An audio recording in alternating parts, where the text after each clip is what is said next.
One of the most unique qualities of the Muslim Ummah, of the Ummah of Rasulullah sallallahu alaihi wasallam, is its diversity, its strength, and what we can call its ummatic unity.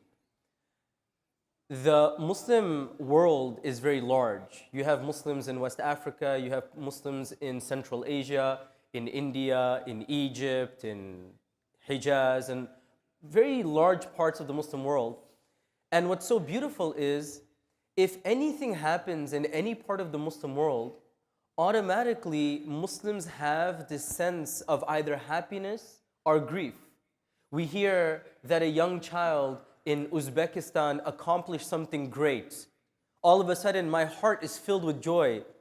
But if somebody who's secular were to look at this and say, wait, what do you have to do with that young child? Why are you happy? I'm happy because somebody who's part of the family of Rasulullah ﷺ, we're all part of this huge family, is accomplishing something. I get the same happiness just as though my own brother had accomplished something. And this is very powerful, and we take for granted how powerful this brotherhood, sisterhood, and community feel is. The opposite is also true. When we hear about someone getting harmed, I hear that my Muslim brothers and sisters, the Uyghur brothers and Muslim brothers and sisters in China, the difficulties that they're experiencing, I may have never met them, I may not even understand the words that they say, but their cry and their plea and the oppression that they're experiencing really runs through my heart and makes my heart boil in frustration, even though ostensibly I have nothing in common with them. This concept of the Ummah is very powerful. Just to give you an example, you could be just walking in an airport and you'll see someone who, different skin tone, different language, completely different, but the person is a Muslim. And you'll say, Assalamu alaikum, the person will say, Wa alaikum assalam, and you would assume that you were friends for 10, 15 years, but this is the first time you met the person. One alim, he was mentioning a very powerful story, Sheikh Hashim.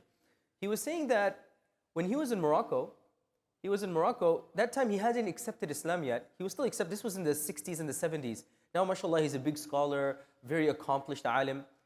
He was going in a bus in Morocco where he got onto the bus and he saw maybe 20, 30 people on the bus, and he just took a seat. He was alone, not a Muslim, unaware of everything. And when the bus was traveling from place to place, it would stop, and people would go to a service station. They would pick up some food, they would pick up some drinks. And he said it shocked him so much that every time they would stop at a service station, that this family of 30 people, one part of the family, they would go and buy something, and then they would distribute it. Let's say somebody would get some eggs, and then they would distribute it. And then when they would get to the second station, somebody, part of the bigger 30 people family, they would go get some almonds and distribute it. In the third stop, somebody would get some water and distribute it.